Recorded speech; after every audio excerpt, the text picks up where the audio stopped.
Mesdames et messieurs, bienvenue dans votre émission Regard sur l'école.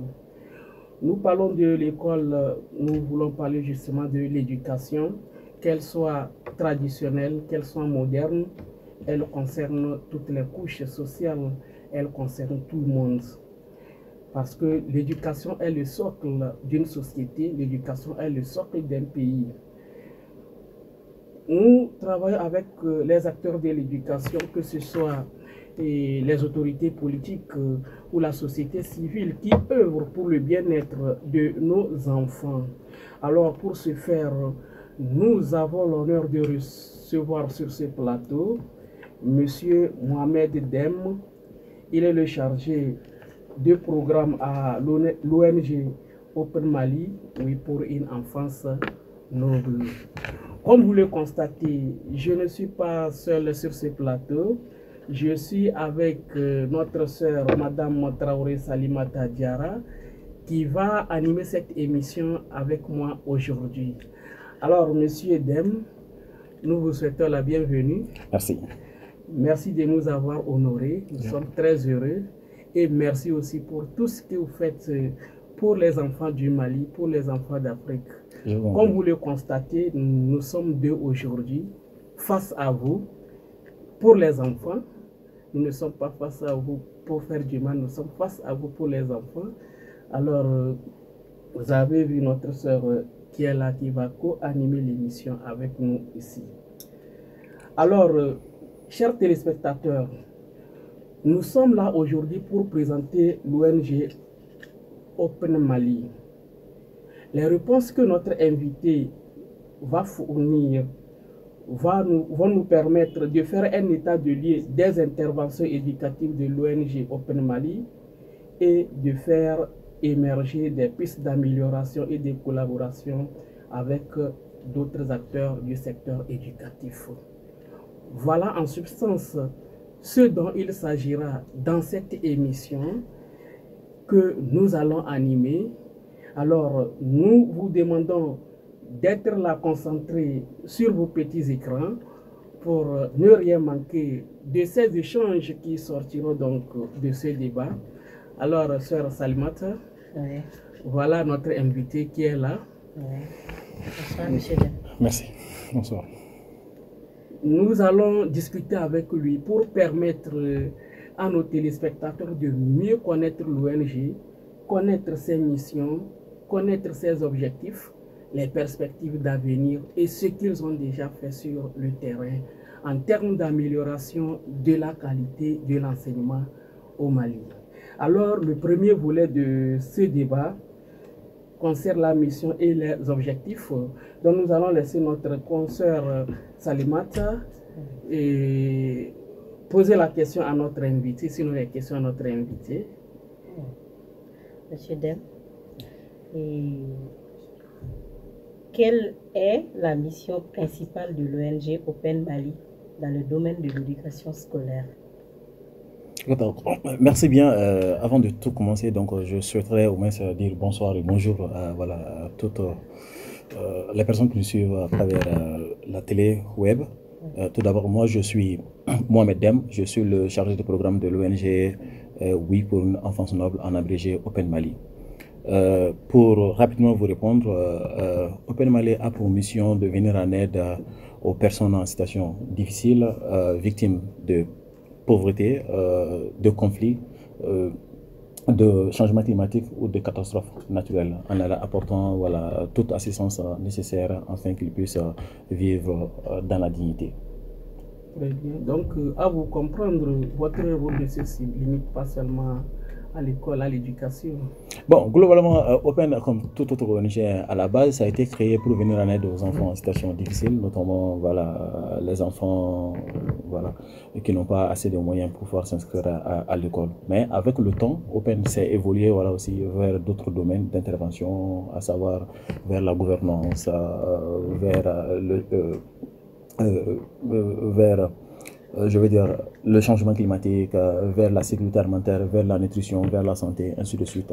Mais le domaine de base, même, voilà, principal, clé de Open Mali, ça c'est l'éducation des enfants en situation difficile. Et ça, nous le faisons depuis plus de 20 ans, parce que Open a été fondé en 2002 par 6 jeunes lycéens, voilà, donc, qui ont décidé de venir en aide à leur père. À l'époque, ils étaient adolescents, mais ils ont décidé d'apporter voilà, leur pierre pour pouvoir scolariser leur père enfant qui ne partait pas à l'école en son temps. D'où un peu, entre guillemets, l'historique de Open qui a suscité la création voilà, formelle d'une structure qui pourra au moins s'occuper voilà, de l'éducation des enfants. Très bien, et comme vous avez cité plusieurs volets et dans lesquels intervient l'ONG, mais aujourd'hui nous allons nous concentrer principalement sur l'éducation parce que apparemment vous avez beaucoup contribué, 20 à 20 jours, c'est beaucoup d'années. Alors nous allons, et si notre sœur a d'autres questions, elle va vous soumettre à ces questions pour permettre la meilleure compréhension. Nous sommes toujours dans le volet, la mission et les objectifs de l'ONG. Avec plaisir. Et quels sont les objectifs à court, moyen et long terme en matière d'éducation? Bon, déjà, en matière d'éducation, ce qu'il faut comprendre, l'éducation, c'est une mission régalienne de l'État malien en tout. Nous qui sommes ONG association, donc nous avons un rôle de contribuer à accompagner l'État. Donc nous travaillons, partout où nous intervenons, c'est sous le couvert de l'État, c'est l'État qui nous autorise à intervenir sur le terrain. Sinon, l'éducation, grosso modo, c'est une mission régalienne de l'État. Mais ceci étant, nous nous sommes inscrits sur cette dynamique d'accompagner l'État voilà, sur ces actions-là à travers le Mali. Et nous le faisons aussi avec ces services déconcentrés, qu'il s'agisse de l'académie, qu'il s'agisse du CAP voilà, ou des collectivités. Donc nous travaillons dans ce sens-là. Donc en ce qui concerne l'éducation, donc nous sommes focalisés sur l'éducation des enfants en situation difficile, notamment les enfants qui sont placés sous tutelle, les enfants qui ont des parents défunts, et voilà, les enfants où les parents vivent dans la situation difficile, donc singulièrement qui ont des revenus plus ou moins inférieurs au civique malien. Donc ce sont ces enfants que nous sélectionnons à travers les communes, les quartiers, donc à travers nos pauvres, notamment à travers les partenaires de l'éducation, qu'il s'agisse des directeurs d'école, qu'il s'agisse des Doukoutiki qui sont dans les quartiers, qu'il s'agisse aussi de nos démembrements qui se trouvent dans le quartier. Donc nous identifions ces enfants donc, pour les inscrire parce que les parents n'ont pas de moyens pour pouvoir inscrire ces enfants. Et nous les inscrivons. Donc nous faisons leur suivi et nous leur donnons aussi des kits afin qu'ils puissent continuer l'année scolaire. Pourrons-nous savoir la réelle motivation, ce qui vous a motivé à prioriser ces enfants ou à vous concentrer beaucoup plus sur l'éducation? Merci bien. Donc là, je vais revenir un peu sur l'historique même de création de Open Mali. Donc ce qu'il faut savoir, il y a un jour, les membres fondateurs, notamment, voilà, ils étaient 6. Au retour voilà, d'une fête, courant la journée, ils se sont arrêtés au feu tricolore de Quartier Mali. Donc, ils ont vu les enfants. À l'époque, ils étaient 15-16 ans, parce que voilà, d'autres qui étaient lycée, donc voilà, ils étaient adolescents. Donc, le fait même de voir leur père enfant en train de mendier, donc c'est ça qui a créé le choc. Eux, et ils sont là, ils sont aussi adolescents et ils partent à l'école. Pourquoi ceux-ci ne partaient pas à l'école? Le premier réflexe d'un enfant, c'est ce que toi tu as là et que l'autre n'a pas. C'est ça qui te pousse à réfléchir. Dès lors, ils se sont mis dans la réflexion. Donc, qu'est-ce qu'on peut faire pour venir en aide à ces enfants-là? C'est d'où qu'a créé maintenant l'idée d'aller vers la mise en place d'une association. Au départ, on le faisait sans association, mais pour pouvoir formaliser, il faut le faire sous le couvert d'une organisation afin que l'action ne soit pas ponctuelle. Bon, dès lors, c'est depuis 2002, voilà, ces membres fondateurs se sont mis à l'œuvre. Ils ont créé Open Mali Association, et voilà, pour la simple mission unique de venir en aide aux enfants en situation difficile, notamment les enfants de la rue. Mais à la base, on a été confronté à la réalité. Parce que ces enfants de la rue, les talibés qu'on le dise, qui mendient voilà, sous le fait tricolore et ainsi de suite, il est difficile de les prendre en charge, d'assurer leur éducation sans qu'il n'y ait pas de tuteur qui les prend au moins là où ils dorment, là où ils mangent, là où voilà, se vêtir. Au moins, il faut quelqu'un qui assure leur responsabilité de parentale. Donc pour ce faire, on a réorienté ce projet buté à ce problème-là. Donc, on a réorienté ce projet vers les enfants en situation difficile. C'est ça qui nous a poussé maintenant à aller en profondeur. Donc, au-delà de cet talibé, nous savons très bien qu'il y a des enfants qui n'eût été peut-être l'apport d'un autre parent ou d'un autre ami, ces enfants ne pourront pas être à l'école.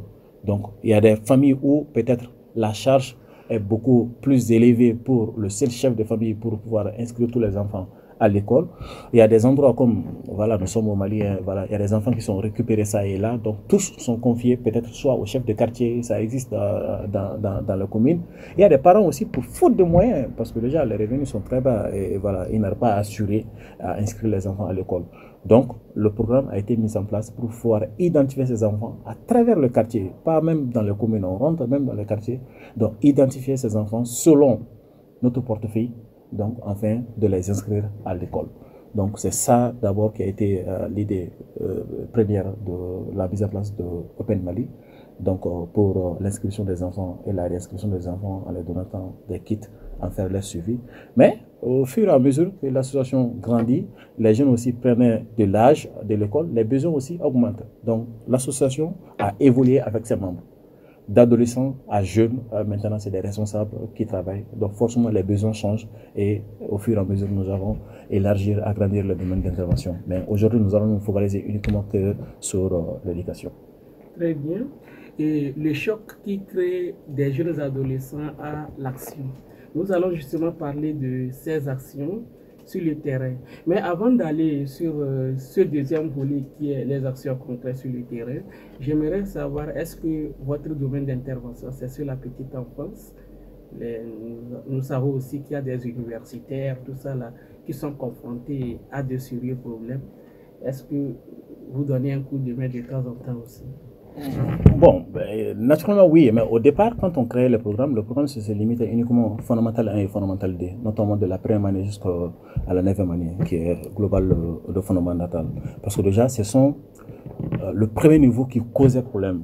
Donc, avant que l'enfant même prenne conscience de l'utilité, de l'importance de l'éducation, il faudra qu'il arrive à ses classes supérieures. Donc, à partir de la classe de 9e année, une fois que l'enfant a le DEF, il est difficile de le dérouter sur son chemin, parce que lui-même il a pris goût et tout et tout. C'est pourquoi les enfants que nous inscrivons, on ne fait pas de programme ponctuel. Par exemple, quand un enfant rentre dans le programme de Open Mali cette année, on fait son suivi jusqu'à la classe de 9e année. Donc, l'enfant rentre dans le système de Open Mali et chaque année, il est enrôlé jusqu'à sa classe de 6e année.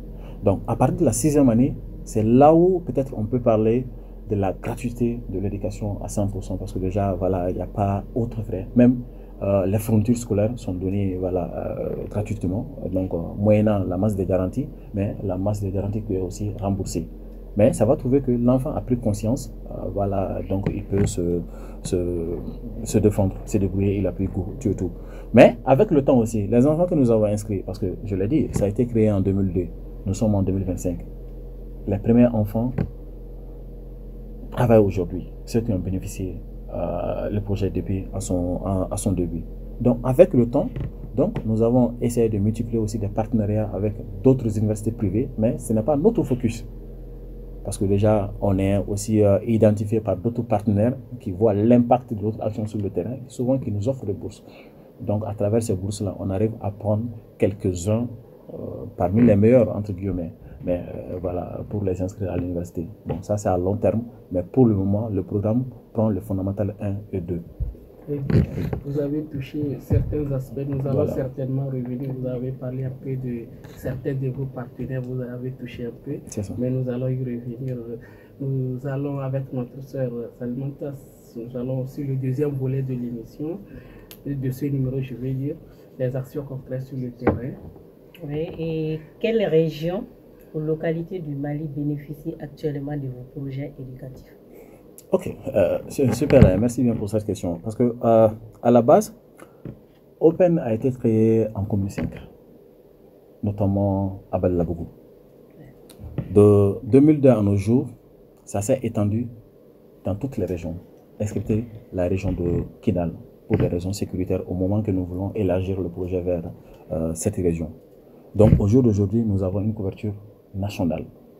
Parce que le but pour nous, Les enfants qui sont inscrits, qui sont pris en charge par le programme de Open Mali, le parrainage scolaire, nous voulons au moins montrer l'exemple partout. Selon ces enfants, on peut le prendre à une seule région, hein, si vous voulez à Bamako. Les gens pensent que Bamako c'est le district. Voilà, il y a des gens qui n'ont pas assez de moyens pour pouvoir inscrire les enfants. Ce n'est pas que dans les régions. Mais on a voulu étendre l'action pour montrer l'exemple partout. Et au jour d'aujourd'hui, Open a une couverture nationale selon l'ancien découpage dans toutes les régions, donc excepté la région de Kidal. Si on parle sur la base de l'ancien découpage. Sur la base du nouveau découpage, l'ancien découpage qui fait les 8 régions, donc sur la base du nouveau découpage, nous sommes à 19, donc nous sommes sur les 19 régions. Mais voilà, nous travaillons beaucoup toujours sur l'ancien découpage parce que déjà, ce n'est pas encore effectif partout. Nous allons prier pour que la paix revienne. On espère et que les enfants aussi de Kidal puissent bénéficier. On espère beaucoup. Voilà, il y a des améliorations. Donc, on se prépare. Voilà, ça demande question de préparation et ça demande aussi question d'autorisation parce que déjà, comme je l'ai dit à l'entame, voilà, nous travaillons sous couvert des autorisations de nos autorités. Voilà. Et est-ce qu'on peut savoir d'une manière concrète l'aide que vous apportez, que ce soit aux écoles ou à ces enfants? Nous voulons parler en termes d'infrastructures, des fournitures, des salaires des enseignants, etc. Ok, d'accord. Bon, sur ce plan, voilà, le programme se casse. Parce que déjà, tout d'abord, il y a un volet qui fait inscription et réinscription des enfants en station. Nous assurons les réinscriptions, on paye, ou si c'est la première année, par exemple, mais si c'est la deuxième année, c'est la réinscription qu'on prend en charge. Et on prend aussi les frais de coopérative. Comme vous le savez très bien, l'école, ça a des nouveaux. Il y a l'école publique, le gouvernement, il y a les écoles des collectivités ou qui sont à la charge des collectivités. Mais quand on part à l'intérieur du Mali, on saura qu'il y a plus d'écoles des collectivités que publiques. Donc là-bas, on prend en charge le paiement sur ce niveau. Mais quand vous inscrivez un enfant, sous prétexte qu'il n'a pas assez de moyens, voilà, vous l'inscrivez à l'école, quand vous ne lui donnez pas des kits scolaires, l'enfant sera bloqué. Donc, nous donnons aussi des kits scolaires à ces enfants pour qu'ils puissent assurer leur année scolaire. Inscription et réinscription. Et ensuite aussi, il ne faut pas les inscrire, les laisser et les abandonner. Parce que forcément, c'est les enfants qui sont sous tutelle. Donc, il faut faire ce suivi régulier. Notamment ce suivi scolaire, notamment sur voir leur performance scolaire au niveau de l'école. Ça, on le fait par trimestre. Essayez de voir les enfants qui sont inscrits par Open dans les différentes écoles, parce que voilà, on a des bureaux un peu partout. Donc, quelle est leur performance scolaire? Quel enfant a besoin de quoi? Est-ce que cet enfant a besoin d'appui, de cours de rémédiation, de cours de soutien? Donc ça, on en discute. Donc on traite école par école ou bien cas par cas pour pouvoir prendre ça en charge. Donc déjà, il y a inscription et réinscription, il y a kit scolaire et ensuite il y a le suivi scolaire. Ça, c'est nouveau enfant.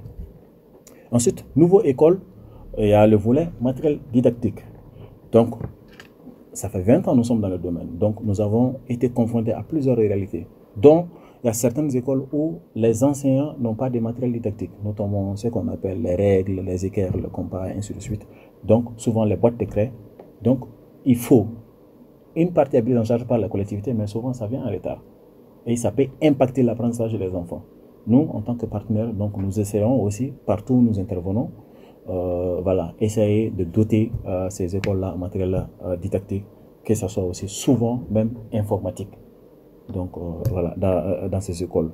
Mais exceptionnellement aussi, on est souvent confronté, les écoles qui sont prises en charge par les collectivités qui n'ont pas assez de moyens, ils sont obligés de faire appel à certains partenaires afin d'assurer le salaire de certains enseignants dans certaines écoles où les enfants sont inscrits. Donc forcément, donc, à la limite de nos portefeuilles budgétaires, donc par zone, on arrive à assurer aussi le salaire des enseignants.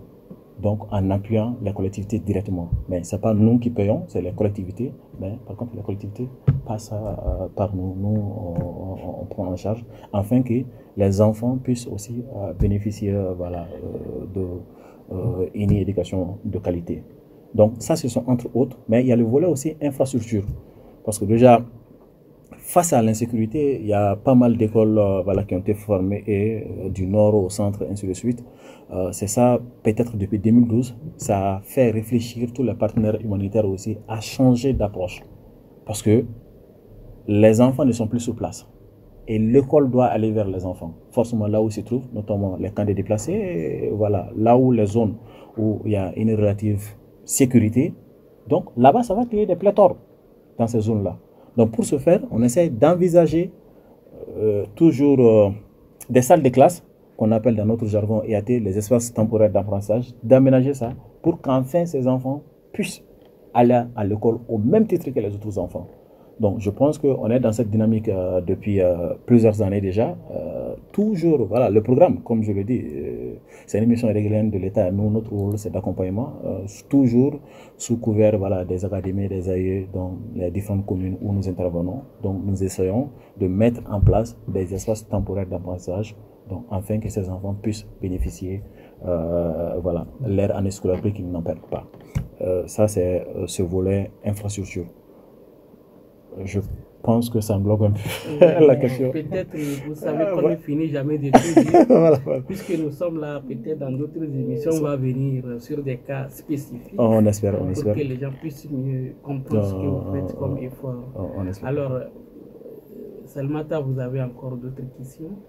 Bon, est-ce que vous avez des programmes spécifiques pour les filles ou les enfants qui sont en situation d'handicap? Et avant de répondre, je vais rebondir un peu sur sa question. Nous tous nous savons aujourd'hui qu'il y a des idées qui font que l'éducation de la jeune fille, ce n'est pas aussi trop ça. Surtout quand on va vers le milieu rural, surtout beaucoup de femmes ne sont pas scolarisées. Il y a aussi les personnes qui vivent avec un handicap. Nous voulons voir est-ce que ça aussi, ça va rentrer dans vos projets. Et effectivement, ça, on est obligé parce que déjà, on prend des particularités. Nous, en tant qu'ONG, c'est notre rôle, mission premièrement encore, les gens qui sont mis de côté, afin de les intégrer dans le système. L'éducation des enfants, plutôt des filles, ça, c'est notre priorité dans le programme.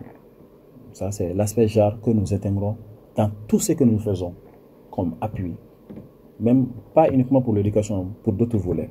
On est obligé. Donc, il y a un quota qui est accordé aux filles. Il y a un programme spécifique de sensibilisation, vous l'avez bien rappelé. Il y a des endroits où, forcément, les filles, très souvent, elles sont réservées pour les travaux, voilà, pour les ménages à la maison et tout. Voilà, pendant que les garçons, voilà, ils peuvent aller à leurs occupations. Nous essayons aussi de faire des sensibilisations, mais ce programme rentre dans d'autres volets de sensibilisation afin que les parents puissent laisser partir la fille à l'école. Le constat est parti que d'une réflexion. C'est-à-dire quand tu fais le constat dans un couple où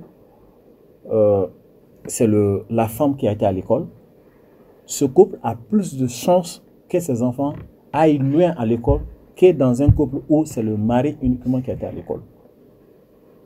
Pour ce faire, si nous voulons garantir l'éducation pour tous, on est obligé de mettre l'accent sur l'éducation des filles. Qui est une condition, il y a toutes les conditions qui sont créées. Et ça, c'est, en principe, ça c'est une réparation qu'on est en train de faire. Parce que les filles ont été trop longtemps négligées, donc au même titre que les garçons. Alors que l'éducation, ça concerne tout le monde. Y compris les filles, ce sont les chefs de famille. C'est elles qui s'occupent, voilà, de la famille. C'est elle qui s'occupe de tout. L'homme a pour rôle que d'aller chercher de l'argent, mais la famille, c'est la femme à la base. Donc, il y a des programmes de sensibilisation, donc afin que, voilà, sensibiliser les parents, afin que les filles puissent continuer. Il y a des bourses spécifiquement dédiées à l'endroit pour pousser les gens à laisser les filles continuer.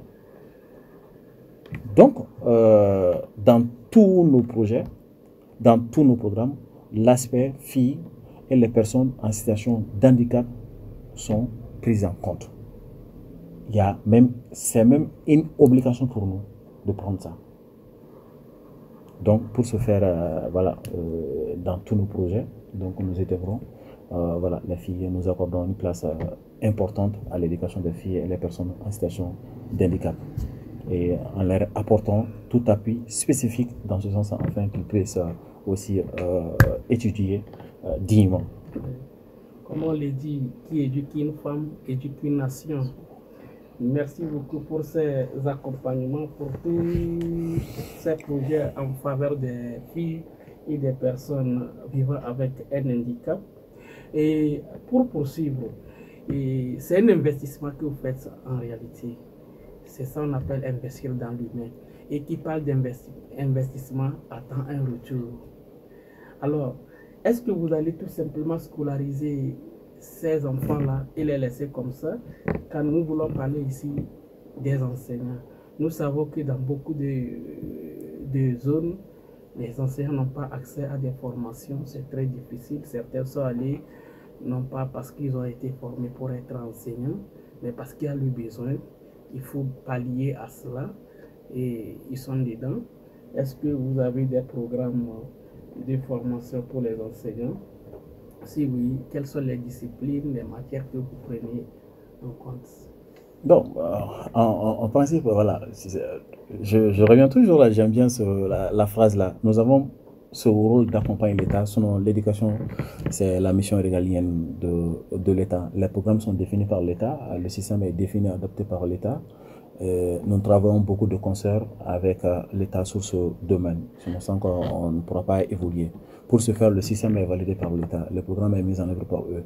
Mais en ce qui concerne le renforcement des capacités des enseignants par zone, là, on le fait. Parce que déjà, nous-mêmes, du constat sur le terrain, on sent que souvent, l'État, il y a changement de système. Par exemple, on peut quitter du système classique au système syllabique, comme ça fut le cas. Il y a un moment, le Mali était allé vers le système. On a quitté le système classique vers le système syllabique. Pour ce faire, il y a un besoin de renforcement des capacités en ce sens-là. Notamment, il faut renforcer les enseignants sur ce système-là. Et dans ce sens-là, on a eu à apporter beaucoup, à faire beaucoup plus de formations, zone par zone, région par commune, et région par région, dans nos communes d'intervention respectives. Donc, on a engagé beaucoup plus de renforcement des capacités dans ce sens-là. Mais l'autre volet qui est l'aspect aussi recherche, notamment l'informatique, donc ça, c'est un volet au moins transversal, que vous soyez, je ne sais pas, enseignant de premier niveau, deuxième niveau, ou bien, je ne sais pas, de maths, physique, chimie, de littérature, vous avez besoin de ça. Donc, on a renforcé la capacité de pas mal d'enseignants, notamment à l'initiation à l'informatique et en même temps à la recherche sur l'informatique, afin de leur permettre de préparer leurs cours dans le temps. Donc, ce programme est initié voilà, d'endroit par endroit et en même temps, il y a des écoles où on a pu au moins installer des salles informatiques au profit déjà des enseignants et souvent aussi il y a des élèves aussi qui en bénéficient. Mais pour ce faire, quand tu fais une installation, tu es obligé de passer par des formations afin que voilà, les enseignants puissent se l'approprier. Parce que déjà, l'Internet à Bamako, ça peut paraître banal, mais il y a des zones où c'est encore un luxe, notamment les machines et tout. Donc, alors que rien ne se passe sans ça. Donc, on a eu à faire beaucoup de renforcement des capacités dans ce sens des enseignants et en même temps aussi voilà, quand le système passe méthode syllabique et méthode classique aussi, il y a des renforcements des capacités et là nous restons derrière voilà, nos CAP et nos académies d'enseignement afin de faire vulgariser, voilà, afin d'accompagner pour la formation des enseignants sur ces modules de formation parce que et en même temps aussi nous formons les enseignants aussi sous les modules d'animation parce que déjà il y a des classes où peut-être qu'il y a 25 apprenants. C'est différent dans une classe où tu veux te retrouver avec 80 apprenants. Ça existe par zone. Donc pour ce faire, l'enseignant doit adapter sa méthode, donc ce système donc pour pouvoir l'apprentissage voilà, en masse. Donc on a eu à faire des renforcements des capacités dans ce sens. Mais nous, proprement dit, nous ne développons pas de programmes parce qu'on n'a pas cette vocation. Les programmes qui sont adaptés, notre rôle maintenant de venir accompagner cela et essayer de renforcer voilà, les enseignants dans sur ces thématiques et modules-là. On va évoluer rapidement parce que l'État aussi nous talonne. Nous allons parler des résultats et des impacts que vous avez constatés sur le terrain avec notre sœur Salimata. Monsieur Dem, et pouvez-vous partager des chiffres ou des résultats concrets sur l'impact de vos actions, taux de scolarisation, amélioration des résultats scolaires, etc. Bon, en principe, parlant de résultats concrets, le chiffre banal, ça c'est 3500 enfants qui sont pris en charge par Open à travers le Mali. Wow. De 10 enfants en 2002, nous sommes aujourd'hui à 3500 enfants qui sont pris en charge. Mais quand tu prends globalement voilà, les enfants qui ont bénéficié le programme d'Open, ça c'est des milliers d'enfants sincèrement qui ont bénéficié. Mais en plus aussi, il y a des enfants à qui on a donné des kits fournitures scolaires mais qui ne sont pas prises en compte sur le plan, sur les 3500 enfants qui ne rentrent pas en compte. Parce qu'il y a des enfants qui n'ont besoin que d'appui fourniture scolaire, ça on nous donne. Mais les 3500 enfants sont pris en charge de la première année jusqu'au DF. Ça, c'est sous notre couvert. Donc, en commençant de 2002, quand on a commencé avec 10 enfants. Ça, c'est en termes de chiffres. Mais en termes de fournitures scolaires qu'on a dit, il y a plus de 50 000 kits scolaires qu'on a eu à distribuer ça et là, à travers le Mali. Et en termes de résultats aussi, nous avons un résultat très satisfaisant en termes d'amélioration parce qu'il y a un suivi particulier. Open, la particularité, il y a une base de données qui est créée qui nous permet de suivre chaque enfant. Donc, en ayant ces informations, nom, prénom, nom de ses parents, nom de l'école, sa classe, ses moyennes de classe. Donc, on a cette possibilité de suivre l'enfant et voir ses performances scolaires. Et nous ne sommes guère étonnés aussi que lors des évaluations d'examen, nous avons un taux très satisfaisant en termes d'admission à l'examen de DF, par exemple, comme il n'y a pas d'examen jusqu'à la classe de 9e année. Donc, on a un taux très, très, très satisfaisant en ce sens. Donc, pour ce faire, en termes de résultats, je pense que on a des chiffres très, très tangibles. Très bien. Et vous avez déjà anticipé une des questions que je voulais vous poser par rapport à votre propre évaluation. Vous avez déjà anticipé, alors nous allons évoluer avec les partenaires et le financement, les différents partenaires que vous avez. Et là aussi, vous avez anticipé aussi une des questions. Vous avez déjà cité quelques partenaires avec qui vous travaillez, les CAP, les académies, etc., etc. Maintenant, la question que moi j'aimerais poser à ce niveau, et avec les autres ONG et les institutions, qu'elles soient internationales, privées ou autres, est-ce que vous avez des partenaires? Non, évidemment, nous avons des partenariats avec des ONG internationales, avec des ONG nationales, ainsi. Mais en termes de partenariat, je voudrais juste revenir parce qu'il y a partenaires de mise en œuvre, il y a partenaires de financement. Moi, j'en ai parlé des partenaires de mise en œuvre qui sont les CAP, les académies, tout ça, ce sont nos partenaires de mise en œuvre. Mais il y a des partenaires aussi qui nous accompagnent dans le financement de ce qu'on fait. Tout ce qu'on nous mène sur le terrain, c'est grâce à des partenaires qui soient au moins partenaires internationaux bien ici. Mais nous travaillons beaucoup avec l'État dans ce sens qu'il y a notre premier partenaire à travers ce projet. Ce projet a été multi-acteur et en même temps il y a des dons particuliers. Les entreprises privées, les personnes individuelles qui croient en nous, à ce que nous faisons sur le terrain, nous accompagnent beaucoup pour le financement de ce projet. Mais il y a l'État aussi à travers ces services qui nous accompagnent beaucoup pour la mise en œuvre de ce projet.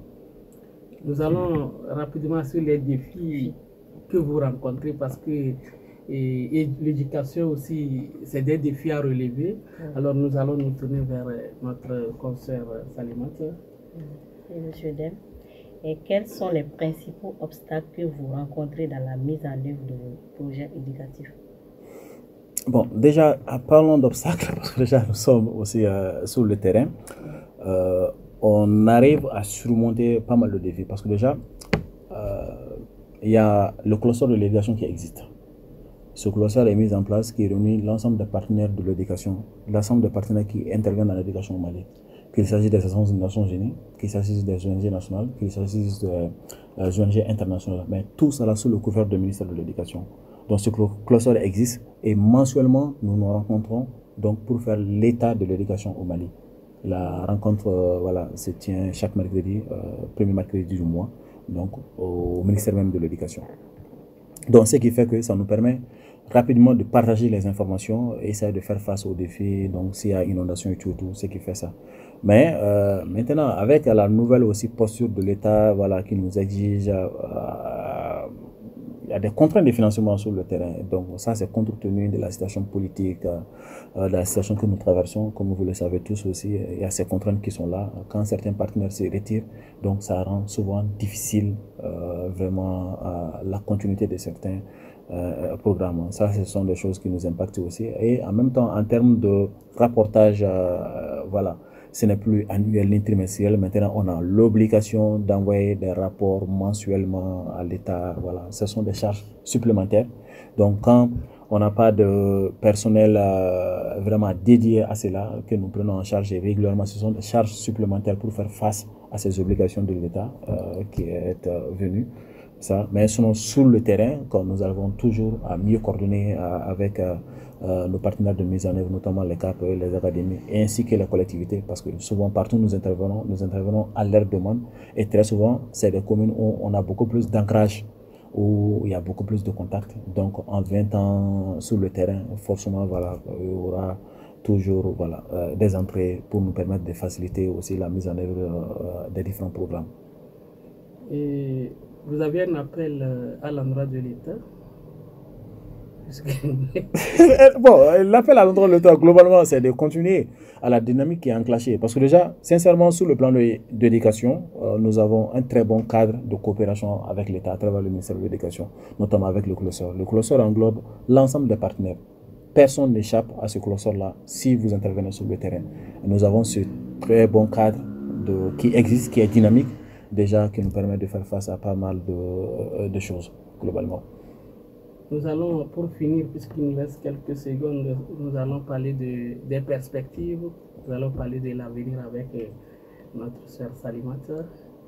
Bon, M. Dem, et par rapport à l'avenir, comment les citoyens ou bénévoles peuvent-ils s'impliquer dans vos actions? Déjà, une très bonne question, parce que déjà, Open à la base, c'est une association, c'est sur la base du bénévolat que ça a été créé, mais avec le temps, nous sommes évolués vers l'ONG. Nous comptons aujourd'hui plus de 1500 bénévoles à travers le Mali, à travers nos bureaux voilà, régionaux, communaux, ainsi qu'un peu partout. Donc, partout où nous intervenons, nous le faisons sur la base de ces citoyens bénévoles, à qui je tiens à les saluer ici, bravo, pour leur engagement, pour leur communauté.